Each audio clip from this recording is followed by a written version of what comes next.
Hey, cool, man. I knew you could do it, and I'm glad to see you here again. So, iterative statements and conditions is code that repeatedly execute a set of instructions using for and while loops to iterate through that code 0 or more times. What? Alright, man, let's break it down. So, let's start with the for loops.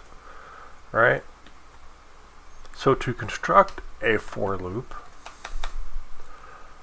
we are going to do start with for, and in this case we will do an I and a list, and our list will be let's say names,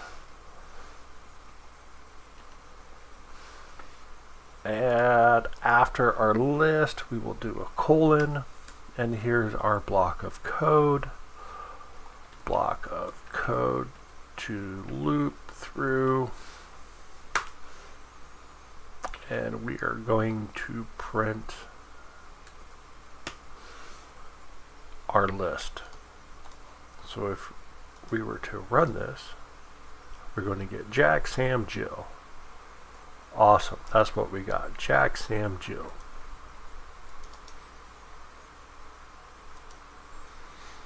But to make this more usable, meaningful, let's do this.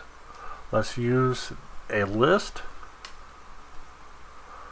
And so let's do a list of first names. So list first name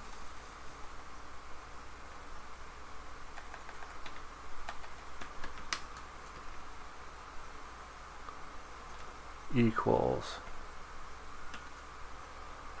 Jack, Sam, and Jill. So that is our list, and we will start our for loop with for, and in this case we're going to do name in list first name, end it with a colon, and now our block of code, we're going to print name. As you can see, we defined a variable inside of our for loop that will allow us to make our code just that much more readable, because we will more often than not read our code more than to write. So we got to kind of make some sense, because you might see and know what you're doing now, but a month later you probably aren't going to remember that I is actually a string that you're using to print first names, right? So you got to read, comprehend. Just pain in the butt, man. So where we go, that's what we got, man. Pretty cool. A while loop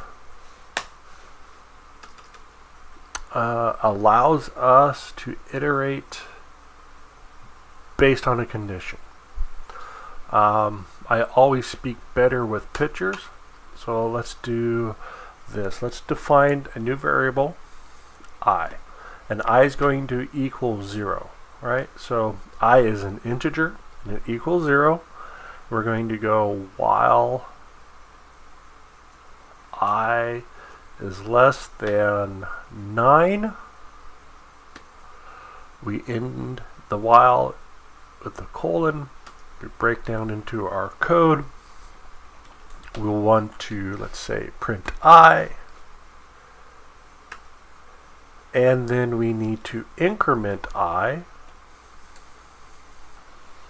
If not, because I will always be 0 if we don't increment. So we increment, so hopefully we will break out of this loop. So we increment, we're going to print, We run it, and I expect to see a list of numbers. Here we go. Perfect. Awesome. So that was a while loop. And let's do some conditional statements. Conditional statements are things like if. And let's do if 1 is greater than 0. We do a colon, and we're going to print a statement. And in this statement, we are going to say 1 is greater than 0. If we were to run this, I expect this to evaluate to true. Right? So if 1 is greater than 0, I expect that to be true. If it is true, it's going to execute this block of code.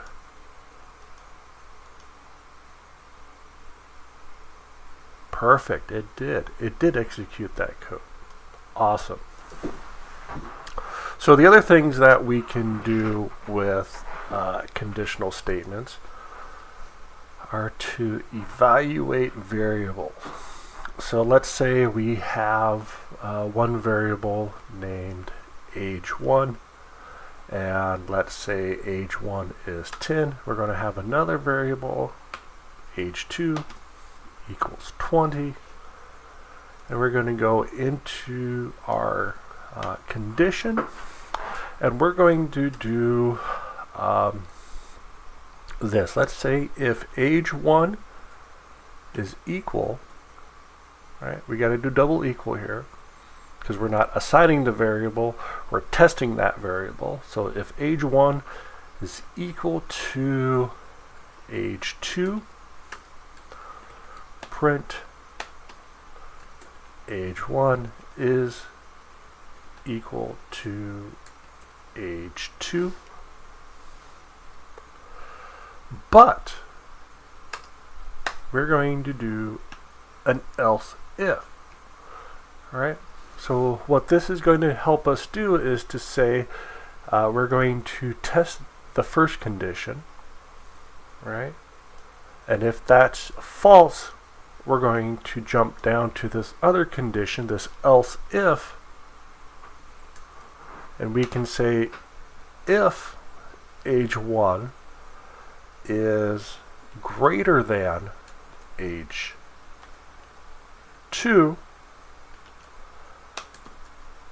in that else if statement with a colon, break or jump down into the code section, our block of code, and we can do age1 is greater than age2. Now, but wait, there's more, right? So we're going to do an else statement, right? Basically what this is saying is if age1 is equal to age2, right? True. If it's true, execute that code. If age1 is greater than age2, if it's true, execute that code. Alright? If it's false, keep jumping down. Alright? So we're going to jump down into our catch-all else. And we will do print I don't know. Alright? So if this condition is true, execute this code. If it's false, jump down. If this is true, execute the code. If it's false, jump down. And this is our bucket, right? This is our like last ditch bit bucket. Alright, so let's execute it.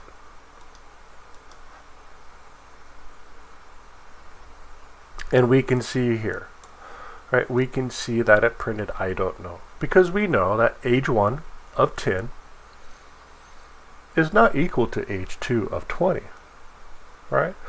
We know that age1 is not greater than age2, right? Because age1 is 10, age2 is 20.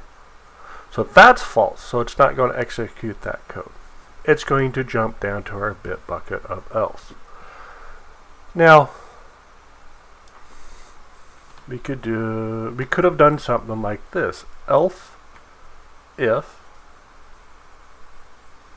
age1 is less than age2. End it with the colon, right? Then execute this code. And the code that we're going to execute is age1 is less than, there I'll just, is, follow suit, is less than age2.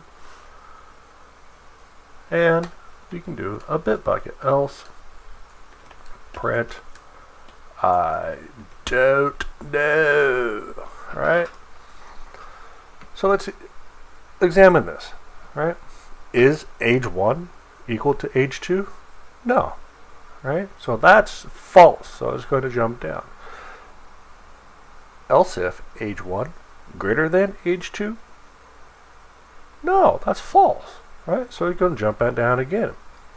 Is age1 less than age2? Age1 is less than age2. So that's true, and it should execute that block there. So I will clear that, run it, boom, age1 is less than age2, and it executed that. So that is a conditional statement, and you will be using this a lot, right, along with for loops and while loops.